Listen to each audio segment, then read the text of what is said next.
I'm Maggie Shane, and this is the Bliss Blog. Welcome! Today's post is the Wendigo Horde.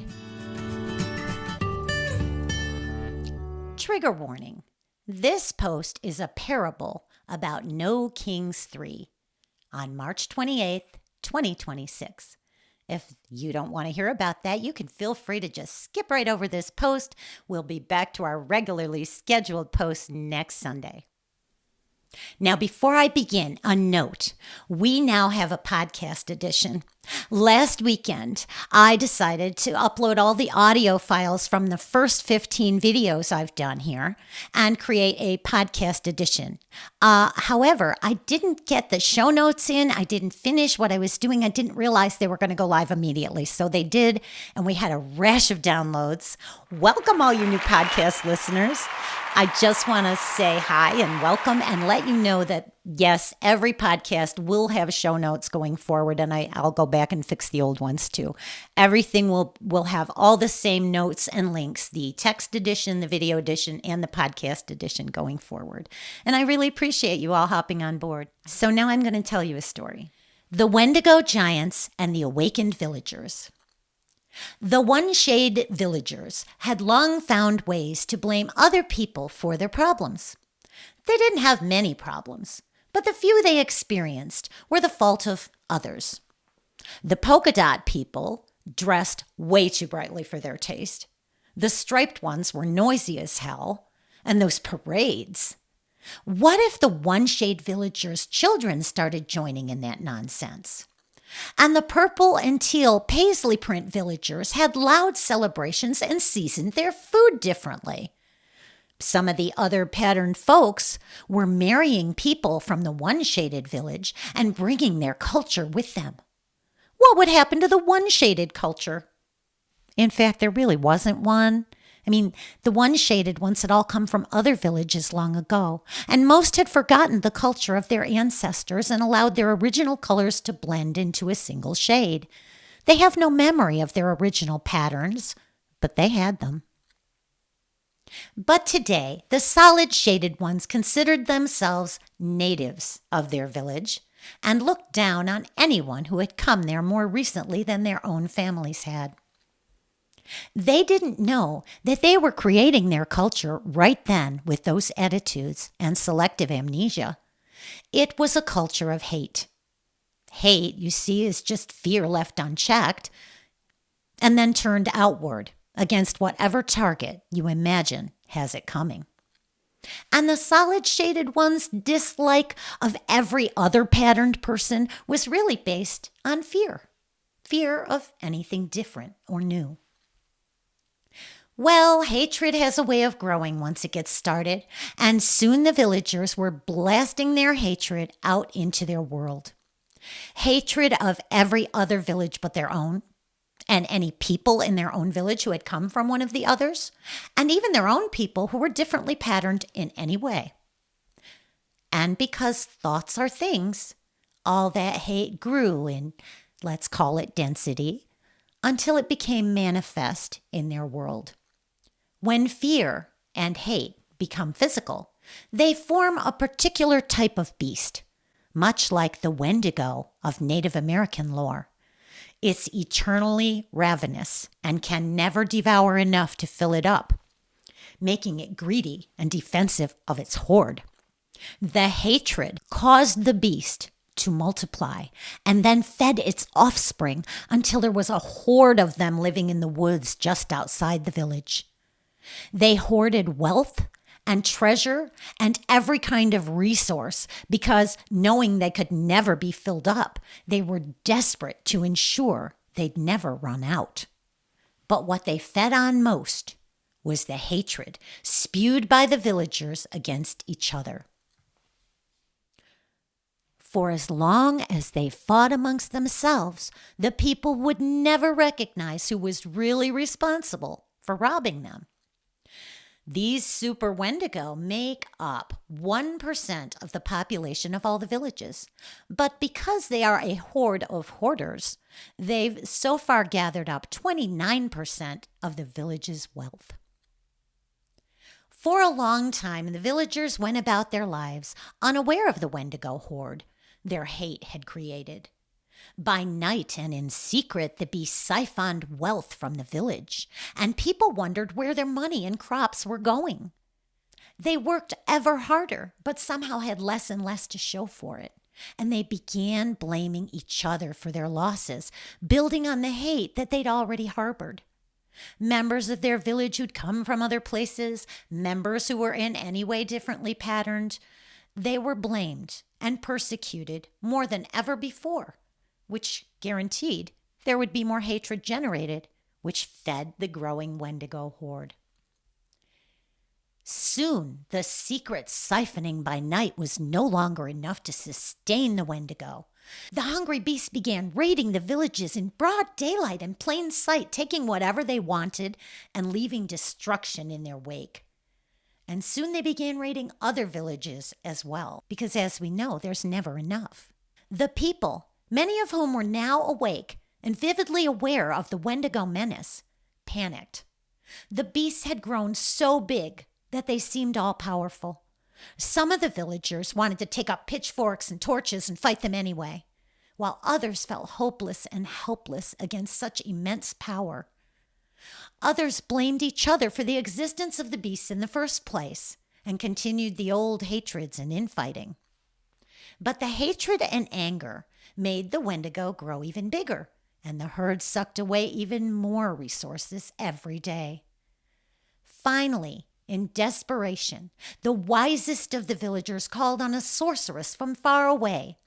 She looked into her crystal ball and told them that only by uniting in perfect love and perfect trust with those from every other village and not just their own could they defeat the Wendigo. But the people were confused. What about those ones who were responsible for creating the Wendigo in the first place? They shouted. Shouldn't they be punished? You all created the Wendigo, she told them. Not one of you is without some shred of blame. But you can create something even bigger, something better. Just think, if the power of your hate and fear could create this immense horde of beasts, what could the power of your love and joy create? For love and joy are 10 times, nay, 1,000 times more powerful than hate and fear. And so the people of the village decided that it couldn't hurt to try. Oh, there were still a few holdouts. A handful thought the Wendigo had been sent by their god to bring about the end of their world, and so they refused to participate. And there were others who seemed oblivious to the entire situation.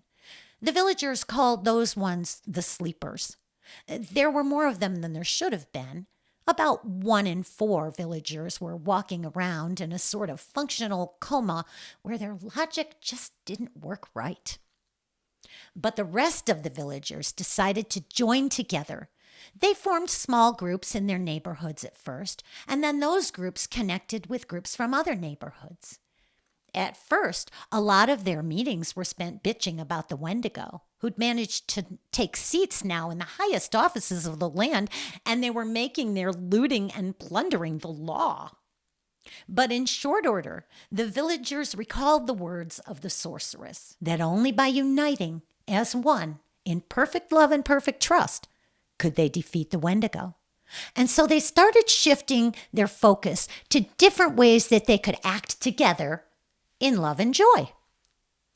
As they got to know each other, the people found that their neighbors had all different talents and skills. Some were excellent artists and made posters and murals and signs, and others made t-shirts and hats carrying their message of hope for a Wendigo-free future. Some were good writers, and they wrote blog posts and newspaper articles about their vision. Some were social media mavens, and they spread the word online. And some were singers and poets who led the others in joyous chants and the power of song. 100 other gifts were represented. Everyone contributed to the cause in their own way. Soon, they started hearing from people who hadn't known about the movement or the words of the sorceress. I thought I was all alone in feeling this way, they said. And I'm so glad somebody's doing something. How can I help? Every person who responds in that way sends a ripple of joy out through all the other villagers. It truly felt like they were becoming one, just as the sorceress said. They just had to get everyone together. And so they chose a date and spread the word far and wide. March 28th, they said. They shouted it with such joy that the word spread, and all the other villages joined in, planning their own events on the same day. They named it No Wendigo's Day. The people were too excited not to prepare. They made signs. They gathered bells and rattles and drums. Some of them, those with leadership skills, bought megaphones. The singers learned songs and the chanters learned chants. Some of the villagers even chose costumes to wear for the big event, unicorns and chilled out froggies and the like. People made bigger-than-life papier-mâché puppets and prepared their rainbow flags. And then, on the date, March 28th, they gathered, every villager all together. They marched together and they chanted and they sang. They met and they talked and they laughed and they hugged and they traded email addresses. And then they held up their signs and waved their flags. Some of them wept openly when they saw how many others had come out and how much more they had in common than they'd ever realized. And how it almost felt like their hearts were beating together as one. Well, that love and that joy swelled from each gathering, and the ripples of one met the ripples of another, and they intermingled, and they became a giant wave that swept across the land. It might have been blue. The wave hit the Wendigo and knocked them flat. The wave swept away the short, cocky Bongino Digo. And the only thing left of the gnome Digo was a pile of hair extensions, a false eyelash clinging to an oak tree, and a disturbing blob of lip filler. The Lewandowski Digo has been hit and is bleeding out, and the Bondigo has backed itself into a deep pit and can't get out, and the Kushner Digo has been exposed and is vulnerable. The horde isn't finished yet, but it's weakened. The energy of the villages has shifted. The villagers are no longer feeding the Wendigo with their hatred. They're pummeling it with love and joy and unity instead.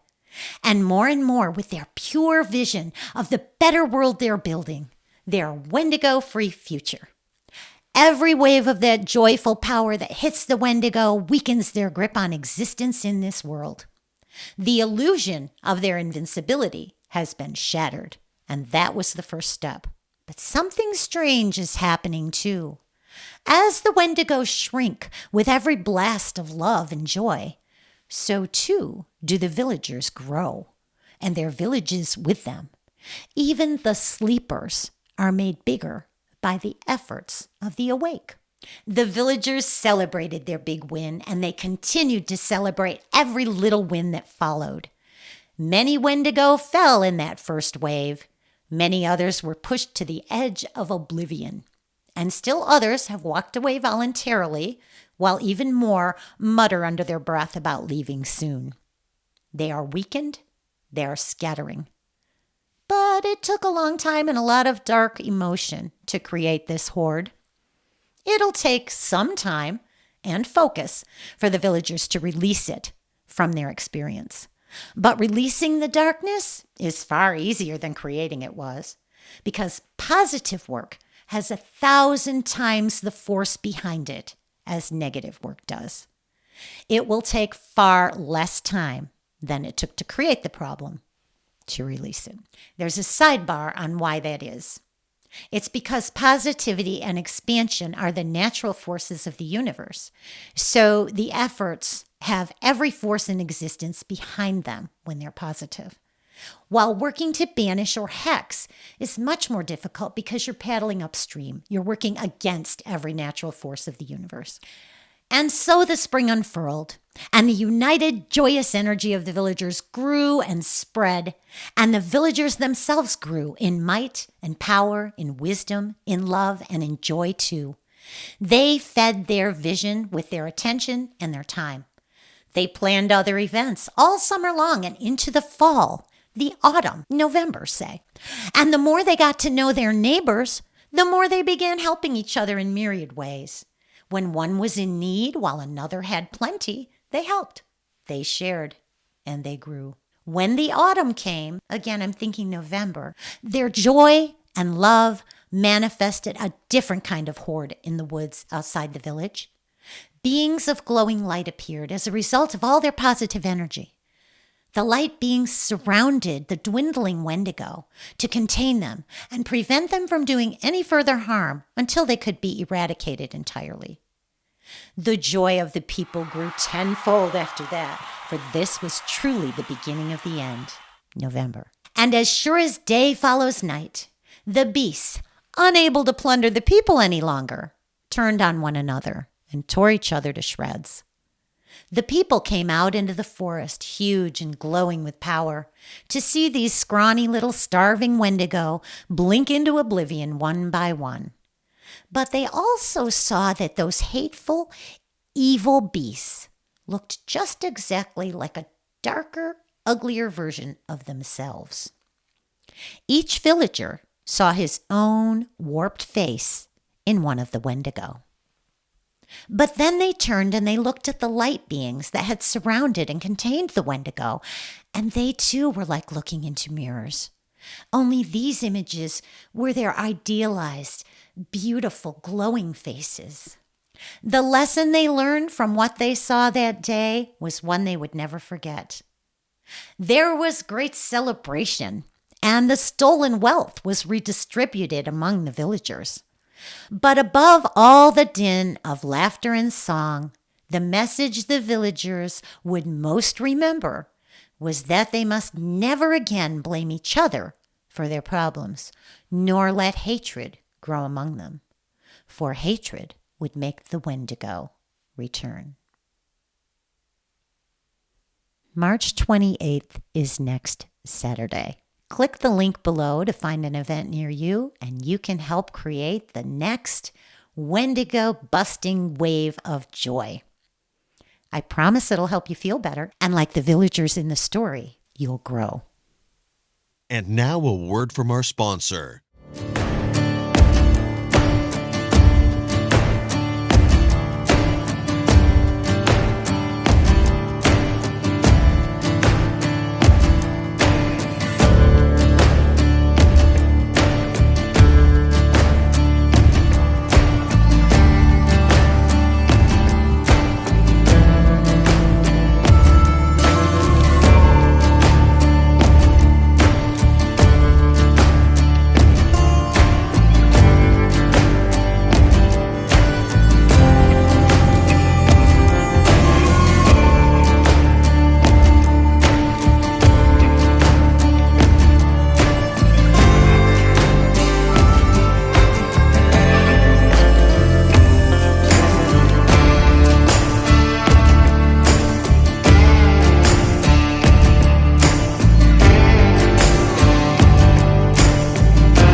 See you next time.